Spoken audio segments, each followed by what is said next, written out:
108 मंत्र आपको बताए जाते हैं। ज़्यादा भी कर सकते हो, कोई बात नहीं, और किसी दिन कम भी रह जाता, चिंतित नहीं होना चाहिए, क्योंकि परमात्मा को पता है काल ने यू एजेंट छोड़ रखा मन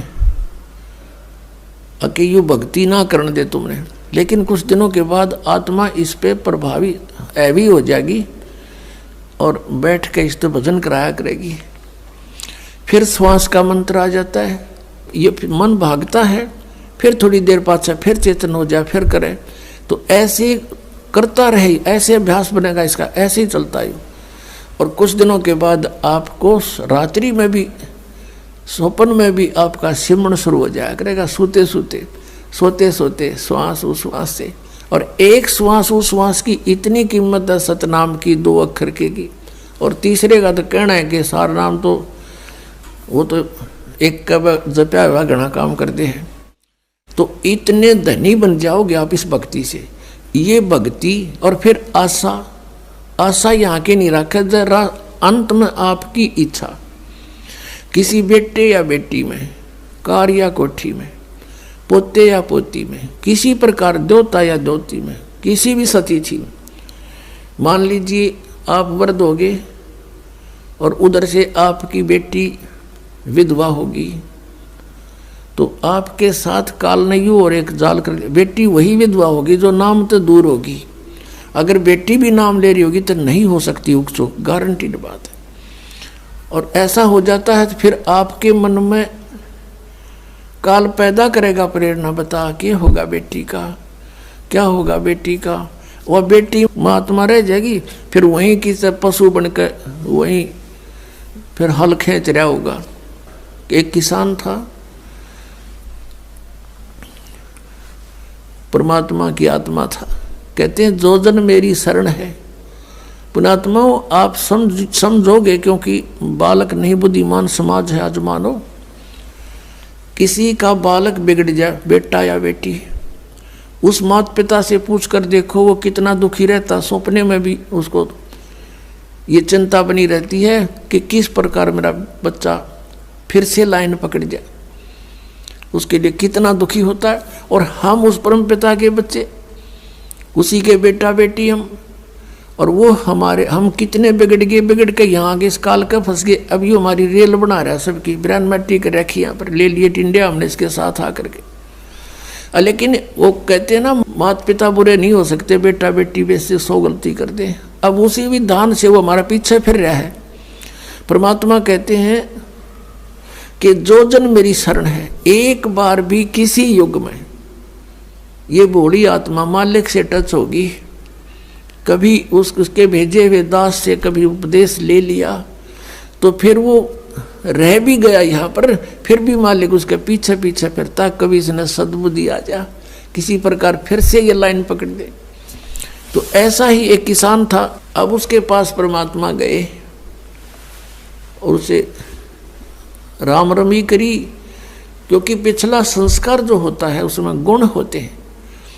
उस किसान ने कहा आओ महाराज, आओ बैठो, भोजन पाओ महाराज, दूध लाओ रे तेरे चाचा महाराज खातिर दूध लाओ। बहुत सेवा करी। अब परमात्मा ने कहा, भक्त कहा चौधरी साहब कुछ भक्ति भी कराया करो। बोला जी भक्ति करा हम खूब। क्या करते हो? शिव जी भगवान का जल चढ़ा दिया और श्याम जी की पूजा करते हैं। 8 ने पूड़े तार लिया, 2 ने खीर बना ले, और कभी कभी गंगा स्नान भी करके आते हैं। तो परमात्मा लगे उन्हें समझान, काफ़ी देर तक सत्संग किया, समझाया। अब पुण्यात्मा थी, काफ़ी प्रेरित हुआ।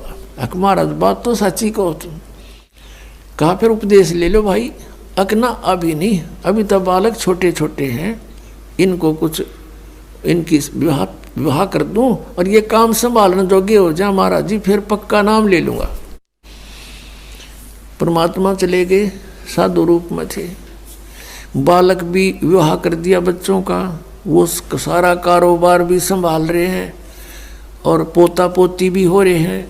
तब परमात्मा गए, अक भाई भगत अब तो आजा मेरी शरण में।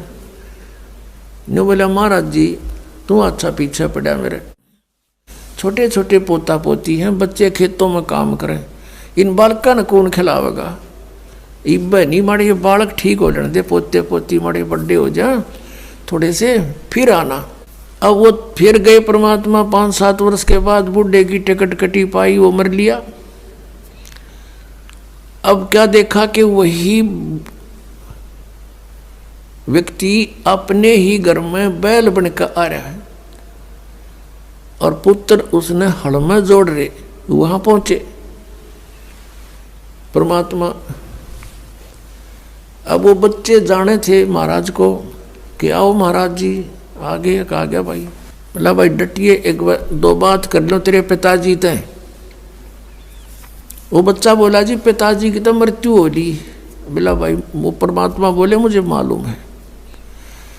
अब उस बैल के पास गया, कान में कुछ मंत्र से बोले।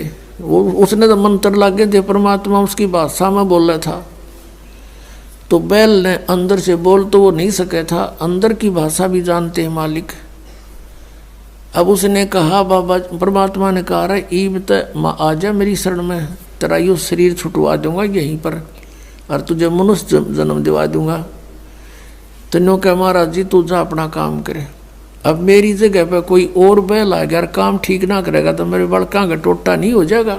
अब परमात्मा चले गए, भाई ठीक है। कुछ दिनों के बाद क्या हो गया कि वो बैल वाला शरीर भी छूटना ही था, कभी ना कभी मृत्यु होगी। फिर वो बन गया सर्प। अब सांप बन के इसको याद आती है कि कुछ पैसे जब दबा रखे हैं मैंने, धन पहले जमीन में छुपा दिया करते, चोरी के डरते हैं। चांदी के सिक्के, सोने के जेवरात, आभूषण जमीन में दाब दिया करते। बूढ़ा मर जा बतान पावे को नहीं, फिर वो सर्प बन के आया करे वो रह गए उड़ा कहे हमारा सर्प आवे है। वो सर्प थारा है कि मैं लग गया होगा पिछला संस्कारी को दाब रहा होगा 500-200 रुपये की तक गुण में उन्हें ढूंढता फिर। अब वो सर्प बन के आ गया। वो जो ही सर्प बन के घर में घुसा, बच्चा ने पता लग गया, उसके मारे लठे वो डंडे डंडे मारने लगे। इतने मोरी में के निकल के और बाहर उसका जंगल सा था उसमें खिसक गया और वहाँ पड़ा पड़ा कर रहा है सांप। अच्छे डंडे लाग रहे, उसकी सांकड़ी गई टूट। तो परमात्मा आए और वहाँ बैठ के ने बोले सुना भगती अब केस ला तेरी। ने बोला जी ले लो शरण में। ने बोला वह शरण में तो आया पर सांकड़ी तोड़वा का